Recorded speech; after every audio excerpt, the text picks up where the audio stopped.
And so this is going to be about kind of just making sure that for Galford that he's able to keep the pressure on, kind of wait in and out, make sure that Jubei doesn't get too many like high damage strings, and for Lightice just trying to deal big amounts of damage all at once. All right, so we're going to be starting out game one. This is also going to be a first of three, best of five if you're not familiar with that term. So you see, this is going to be Tao. All right, so you see him starting out with like a lot of aggressive lights. Unlike a lot of Galfords, he doesn't seem to be wanting to play too far away. And so he's just taking the close pressure, throwing Poppy out, kind of making sure that he's constantly dealing damage. He's playing like a very aggressive style here. It's definitely probably off-putting for someone who's used to playing against usually more reserved Galfords than this. Oh, the Plasma Bait traded the 2 fireballs. And so we see now that he's just kind of applying the pressure. Half the time it's gone. And our Galford player has a pretty good health lead here. So Tao's going to be just kind of hanging back. Ran up straight to get the command grab, though. And so you see that he's just kind of switching out his options, kind of cycling through them, making sure that Lightice doesn't quite know what exactly he's waiting for. Every run-up's going to be spooky because there are 2 different types of grabs that he go for. Neither one of them are techable. And at long range, Plasma Bait and Poppy both have the ability to trade with his fireballs, and so he just has to kind of worry about more options. Now with 5 seconds on the board, it looks like it's going to be a Galford round. And you see him cancel that backdash into Plasma Blade as well. Yep, that was a solid first round. And Tao was pretty satisfied with starting out aggressive and then hanging back. The round starts with a weapon flip technique, but Jubei's is pretty interruptible as long as you get there before the fireball actually comes out.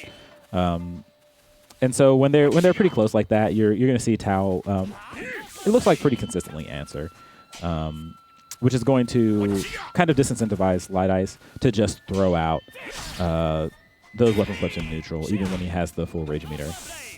So we see this one's a little bit more even than the last one was.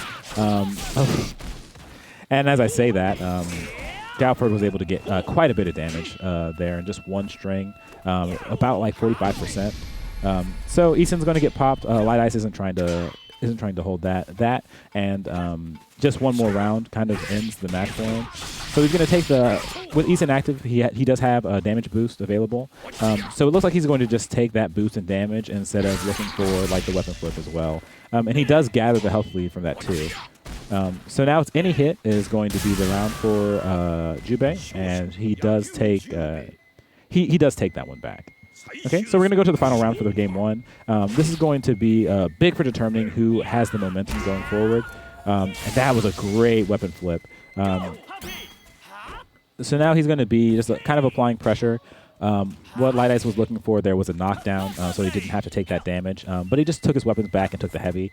And he's just going to kind of have to accept making a comeback from really far behind there. The health is definitely way more heavily in Tao's favor. And you see he's happy just hanging back, taking a lot of swings, and then runs up with the command grab. He's only used it twice this set, but the places where he puts in the command grab is kind of really well planned. You can see he's been spending a lot of time kind of being buttonsy, throwing out the lights, kind of making sure that, oh, that was close. That was almost a great reaction there. But game one does go to Tao, and I would say that every match he has had an advantage. Kind of moving forward, Lightice has had a lot of trouble navigating the aggression, and the only time that he really was able to get damage done is when he got up close and was pretty aggressive himself. So I think that's probably what Lightice is going to try to do. Instead of hanging back, taking his pressure, there's another command grab there, and this one was before like any buttons came out or anything like that. So it kind of betrays the style that Tao had been showing before. But it seems like Lightice isn't even worrying about it that much. He's realized that Tao wants to be the aggressor, And so now Lightice is kind of making him fight for it, right? He's like, well, if you want to be the aggressor, then you have to wage your way through my aggression, so that you can fight back. Another great weapon flip from Tao. Once his rage meter is full, he seems pretty happy doing it. But this time, Lightice did get the knockdown pretty quickly, and so he was able to recover his weapons, and the weapon flip basically just represented damage that time. And Lightice is going to get the first round.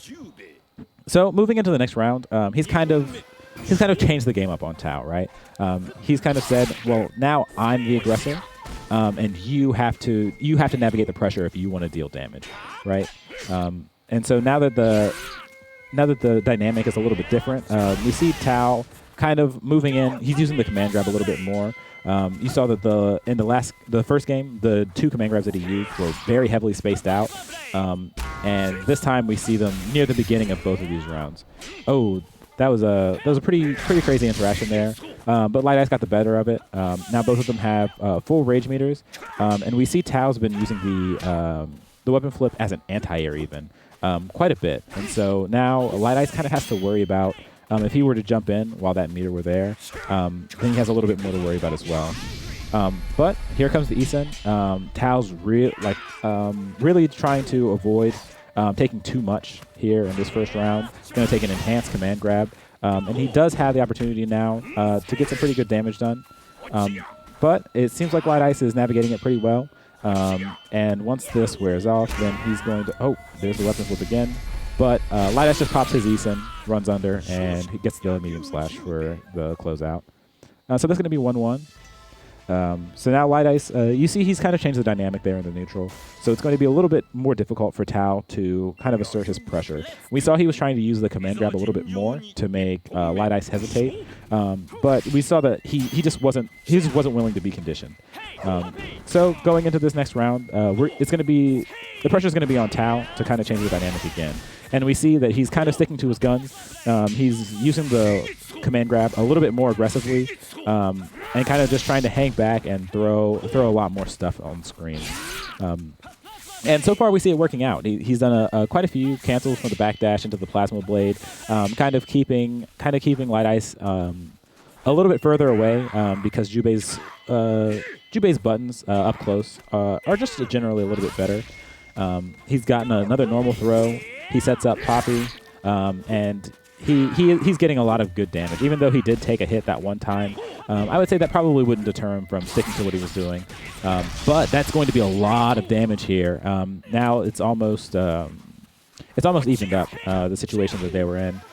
Any hit could kill for either player, and with that throw, that DP might kill. Yep. So Lightice was able to get that round back, even though he had the health deficit for the majority of the round. So this puts Tao in a very strange position. This is good anti-air weapon flip. He's been getting that quite a bit. But Lightice was able to pick up his weapons just in the recovery of that first move. But a lot of damage was taken just as a result of kind of having to hold that. So Lightice is in another rough position here where he's at a heavy health deficit. Tao is just continuing to keep quite a bit on the screen. Kind of continuing to kind of assert that he wants to be the aggressor there. And this time he was successful, right? So the onus kind of switches back to Lightice now to see if he's going to be conditioned or if he's really confident and in his ability to keep the aggression, right? You see that he's been able to get a lot less mileage there with the weapon flip. He's been able to get a lot less mileage with the tools that he has in his kit, right?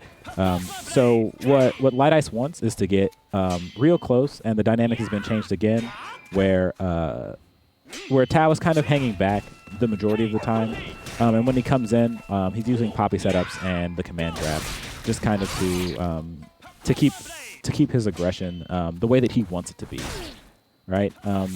So here now, both players are kind of fighting to assert the dynamic that they have fought for here.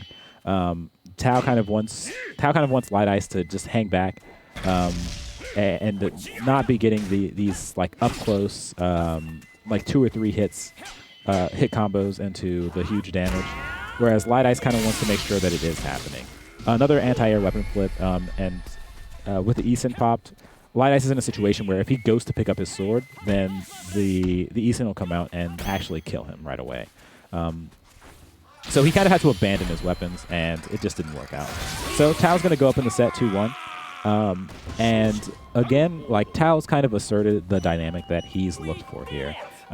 He's kind of waiting in and out and just taking the damage that he can and kind of putting Lightice in situations where he has to make a difficult decision.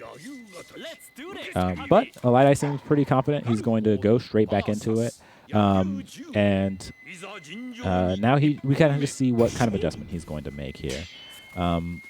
We saw that he had a type of aggression that was working out for him, but it didn't come without its own risk, right?